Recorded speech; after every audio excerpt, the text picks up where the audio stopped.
اعوذ باللہ من الشیطان الرجیم بسم اللہ الرحمن الرحیم انا للہ و انا الیہ راجعون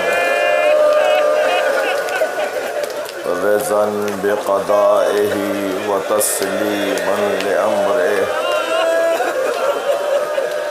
لا معبود سواک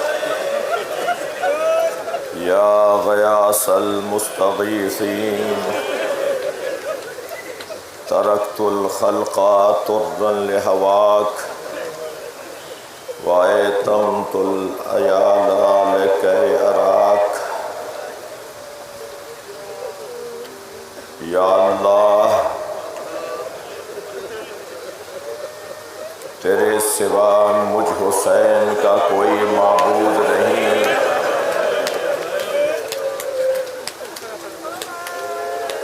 میں نے ساری مخلوق کو تیری خاطر چھوڑ دیا اور اب میں اپنی سکینہ کو یتیم کر رہا ہوں تاکہ تیرا دیدار مجھے نصیب ہو جائے۔ یہ جملے کہہ کر حسین نے سلام آخر کہا۔ خیموں سے بیویاں ایسے نکلیں جیسے کسی زمین کے لرزے پر اضطرابی کیفیت میں اہل خانہ برآمد ہوتے ہیں۔ ایک بڑے خیمے میں حسین کو لے لیا، کوئی داہنا بازو پکڑے کھڑی ہے، کوئی بایاں بازو پکڑے کھڑی ہے، کوئی دامن پکڑے کھڑی ہے، اور حسین ایک ایک بیوی کو حوصلہ دے رہے ہیں۔ عزادارو علی اکبر گئے تو بیویوں کو تسلی تھی کہ حسین زندہ ہے۔ عباس گئے تو سیدہ زینب کو حوصلہ تھا کہ حسین زندہ ہے، مگر اب حسین جانے کے لیے تیار ہے۔ کیسے رخصت لی امام نے، خیمے سے باہر آئے، ذوالجنا گردن جھکائے کھڑا ہے۔ میرے مولا نے دائیں اور بائیں دیکھا جیسے آنکھیں عباس کو تلاش کر رہی ہوں، جیسے حسین کی نگاہیں علی اکبر کو ڈھونڈ رہی ہوں۔ درے خیمہ پہ کھڑی بہن کو احساس ہوا بھائی کو عباس یاد آ رہا ہے۔ علی اکبر کو کہیں آواز نہ دیں۔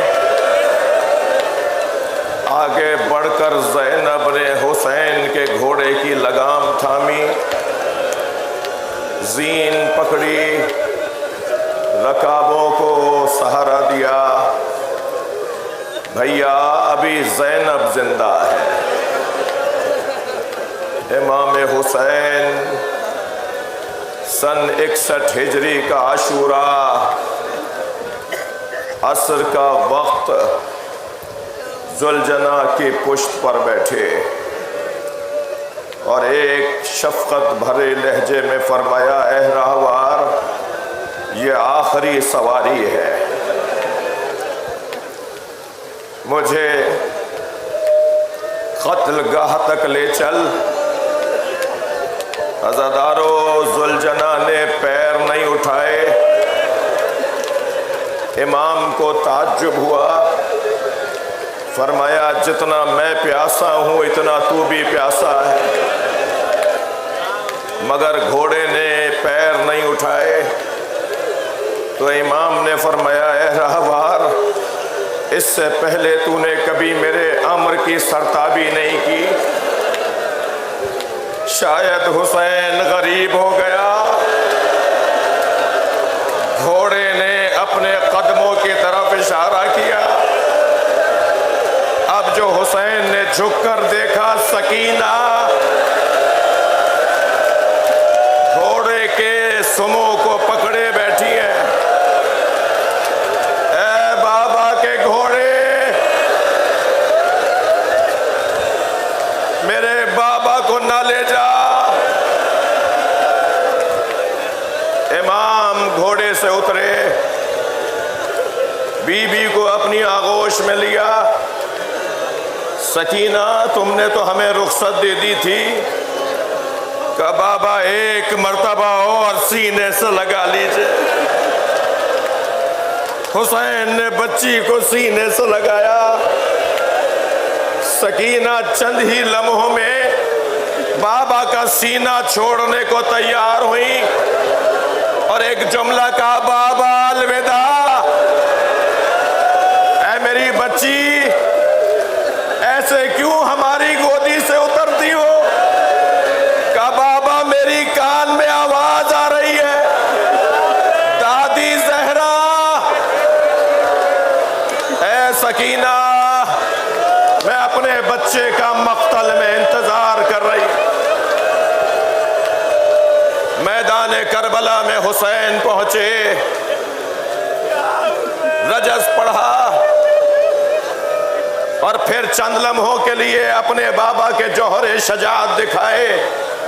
میں منے سے میں سرے میں پھر قلب لشکر میں، چند ہی لمحوں میں میرے مولا نے دشمن کے لشکر کو مخلوط کر دیا۔ اور جب حسین کا جلال بڑھا تو ہر جانب سے حسین دشمن کو آتے نظر آتے تھے۔ حسین سے بچ کر سپاہی دائیں جاتے تھے تو سامنے سے حسین نظر آتے، اور پھر ایسا منظر نظر آیا کہ ہر سمت سے حسین دشمن پر موت بن کے اترے تو ایک دوسروں کو آوازیں دینے لگے، عالمان ہمیں بچاؤ۔ عزادارو، 6 مہینے کے سفر سے لوٹنے والا کوفے کا کہ مسافر کوفے میں داخل ہوا، نام عبداللہ ابن عفیف ازدی ہے۔ کیا دیکھتا ہے؟ بازار بند ہیں، دکانیں بند ہیں، کوئی چہل پہل نہیں ہے۔ سوچتا ہوا گھر میں داخل ہوا کہ کیا کوفے میں کوئی تعاون آ گیا، یہ کوفے والے کہاں چلے گئے؟ بڑھ کر بیٹی نے استقبال کیا، بیٹا یہ کوفے والے کہاں ہیں؟ یہ کوفے میں سناٹا کیسا ہے؟ کہ بابا کچھ فاصلے پر ایک بیابان ہے جسے کرب و بلا کہتے ہیں، وہاں ایک باغی نے خروج کیا ہے۔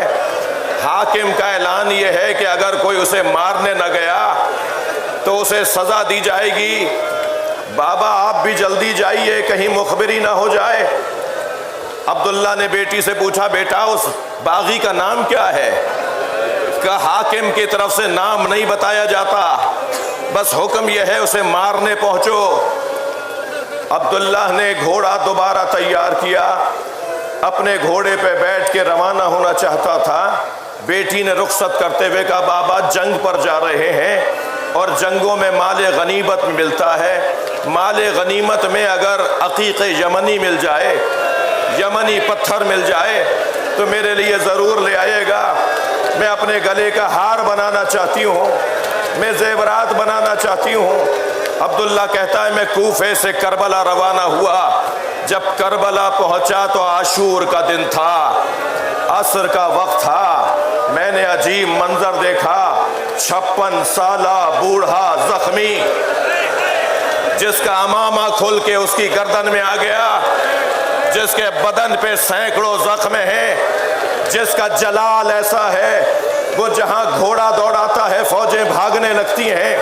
میں نے بھاگتے ہوئے ایک سپاہی سے پوچھا، یہ تو اکیلا ہے، تم اس سے ڈرتے کیوں ہو؟ تو اس نے کہا اس کے ایک بھائی کا نام عباس تھا۔ کہتا ہے پھر مجھے سمجھ میں نہیں آیا کہ یہ کون ہے کہ جسے مارنے ہزاروں کا لشکر آیا ہے، مگر یہ جانتا تھا کہ بس اتنا ہی ہے کہ اگر میں اس پر حملہ کر کے اس کا سر اتار لوں تو یہ جنگ ٹھنڈی پڑ جائے گی۔ اجر و کمال اللہ، اجر و کمال اللہ۔ ایک مرتبہ عبداللہ نے اپنا گھوڑا ان کے گھوڑے کے پیچھے لگایا، چند ذراعوں کے فاصلے پر کہتا ہے میرا گھوڑا پہنچ گیا تھا، بس میرا گھوڑا جست لے اور میں تلوار کا وار کروں اور ان کا سر اتار دوں۔ ابھی میں نے ارادہ کیا تھا کہ انہوں نے مڑ کر دیکھا اور کہا عبداللہ قریب آؤ۔ عبداللہ کہتا ہے میرے ہاتھ پیر کانپنے لگے، یہ کون ہے جو میرے نام سے مجھے جانتے ہیں؟ میں ابھی گھبرا کے رکا، پھر آواز آئی عبداللہ قریب آؤ۔ ایک مرتبہ میں اور رکا تو ہاتھ سے انگوٹھی اتاری، کہا یہ عقیق یمنی ہے، اپنی بیٹی کو جا کے دینا اور کہنا میں باغی نہیں ہوں، میں نبی کا نواسا حسین۔ اجرکم اللہ، اجرکم اللہ۔ عبداللہ قریب بڑھا، مولا آپ حسین، تلوار نکال کے دفاع شروع کیا۔ امام کی آواز ہے عبداللہ کوفے واپس چلے جاؤ۔ کہ مولا آپ کو چھوڑ کے کیسے جاؤں؟ کہا چند دن بعد میری زینب آئے گی، اسے چادریں لا کے دے دینا۔ حسین